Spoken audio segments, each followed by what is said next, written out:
What I have here is an Echo Ranger 12 Vintage. It's a reissue of the Echo Ranger 12, and this one is from 2009, so it's, you know what, 6 years old or whatever, and it's a really nice little 12 string, Echo. I picked it up. I was working at a warehouse, and the guy had bought a ton of Echo guitars, and I was fixing them up for him so he could resell them. And they had a bunch of these, and I knew that it was one that Jimmy Page had used. As far as I know from my internet research, he used it in Australia on a little tour that they did in '72. He actually used the Electra version, or Electro version, which is the electric version, and it had like two knobs right here, and I believe a piezo underneath the bridge. But this was the acoustic model, and he used that, as far as I can tell, for the rhythm tracks for Thank You off the second album, which in Led Zeppelin lore is an important song in that it was really the first song that Robert Plant took the reins of doing the lyrics for. Prior to that, it was pretty much Jimmy Page writing everything, or, you know, rehashing older songs, you know, stuff like that, a combination of the two. So anyway, I wrote a few notes that I don't forget anything. The folklore of this guitar is in the 60s, pretty much everybody in England had one. All the folk players and everything had one. And they had a reputation as being built like a tank. And this is a little heavy. I think, you know, it's mostly the neck. It's a bigger neck and, you know, twice as many tuners and all that. An aluminum nut with the 0 fret, things like that. This reissue is not very expensive. They're like $200 or $300.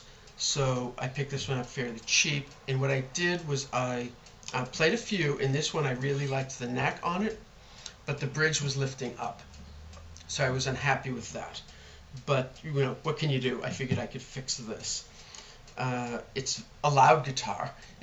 It's very loud. And one of the issues that they have with these is, I guess, the neck angle isn't optimal. It's hard to tell with this because I have to put the bridge back down, but, you know, the neck angle probably could be a little better, but it's a bolt-on neck, so that really shouldn't be an issue. I can just take the neck off, put a little shim in it, and bolt the neck right back on. So I now need to use this for a band that I'm in, Tal's Top, the Acoustic Led Zeppelin Tribute Orchestra Project.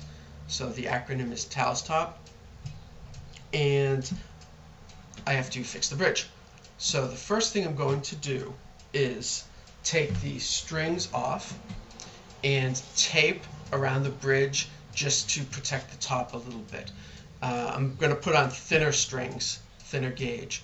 A lot of people playing 12 string guitars tune down to D because, you know, the strings are so tight and everything. But I really have to use standard tuning for Tal's Top that I'm doing. So I'm just going to put on thinner strings, but I like thinner strings anyway. So that's the first thing I'm going to do. So I'll do that and I'll be right back. I took the strings off, and the strings were ancient, and I think when I was doing the first part of this video, I think my math was wrong. I think I said that the guitar is 6 years old, 8 years old, 2009, and it's now 2017. So anyway, I took the strings off, and they were ancient, they were filthy, so I wouldn't be at all surprised if they were the original strings that were put on at the factory, because like I said, this guy was buying them he bought like trailerfuls of Echo guitars, and they were just sitting in a warehouse, and then he had them sitting in a warehouse, and I was going through, literally one guitar at a time fixing them up. So I'm sure, this sat in a warehouse for a few years, and then sat in this guy's warehouse for a few years. So, I have no reason to believe that this was a used instrument. I think it was new, and therefore the strings are probably original. So anyway, I protected the top a little bit with some blue painter's tape, and in a couple spots I folded over so that it's nice and easy to peel it back up. And it's painter's tape, so it'll come up pretty easily anyway. And I bought this steel scraper. It's a little flexible, very thin steel, rigid. And what I'm going to do is, I've heard you can warm the bridge up with a heating pad, and then just sort of, ease this underneath, working it through the glue as it's going. So I'm just going to kind of, get through it and see if we can't lift this up. Reaching underneath, I don't feel these two bolts or whatever that adjust the height of the bridge. I don't feel it going through, so I don't think it goes through to the top. So I think I can just go straight under. It's just wood on wood with some glue. I took out the end pins and just punched holes in a piece of cardboard to keep them where they're supposed to go. So, the first string here, the second string, so lines it up. I don't know if that matters, but I figured, why not put them in the same spot in case the slots have been worn a little wider or smaller, whatever. So that's the next step. I'm going to warm this up and see if I can't start lifting the bridge off with this scraper. So I'll warm it up and I'll be back. Alrighty, the heating pad did not work. So I brought out a trusty hairdryer, my wife's trusty hairdryer, and that seems to be working.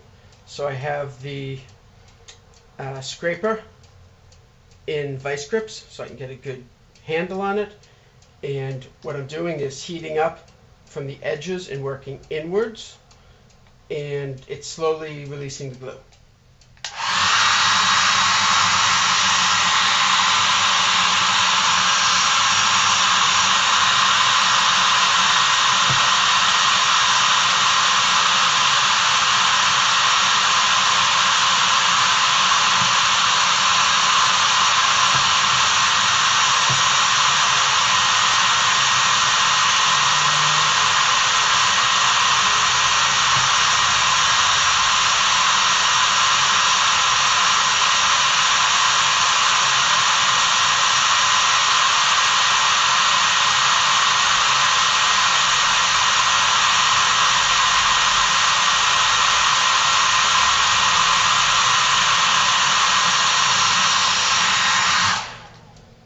So as you can imagine, it's an extremely slow process.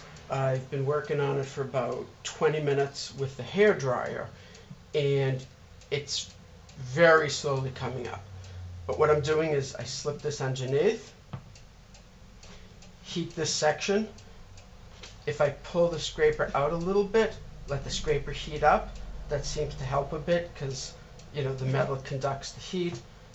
So pull it out a little bit, heat up the scraper a bit, stick it in again, and it is slowly separating the glue underneath. So I'm going to continue with this and then come back, and hopefully the bridge will be all off. So I'm going to spare you the tedium of what could take, I don't know, an hour and a half of just watching me with a hairdryer and this thing. So that's all I'm doing. It came off, and it's a giant mess. Fibers came up like crazy. I guess what are you gonna do? I'm thinking it was fairly cheap plywood, and all the very thin sheets were peeling up. It doesn't seem like there's a whole lot I could do. The glue, it seems fairly thick, and it's not complete coverage, especially on the back end here. I mean the front end here. The back end here completely, it looks like it was here and then at the very edge, and that's probably why it all lifted up, and it's very thick, so I don't think there was really very good wood on wood contact. But at any rate, it's up, it's off. So now the next step is I'm going to sand all of this down. I'm going to clean this up a bit, and then we'll glue it back on, which should be fairly easy with the 12 holes to line it all up and everything. What I am going to do is just give this a little bit of a buff with some Scotch-Brite, and probably rub some sort of finish into it, like some sort of oil finish, true oil, or tung oil or something like that. And I'm going to clean up the edges. You can see this glue that's stuck to that.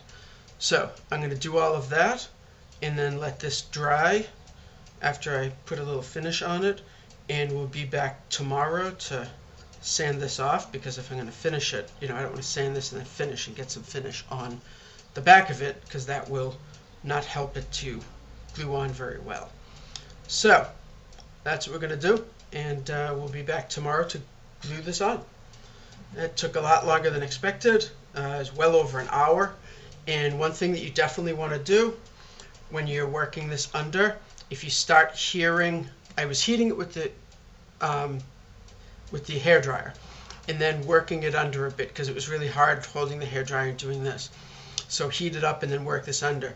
And every now and then you start hearing like crick, crick, crick, like crunching, and that's the fibers coming up. So when that happened, I would heat it more and work under a little bit more. I thought I was doing pretty well, but obviously not so great. But anyway, what are you going to do?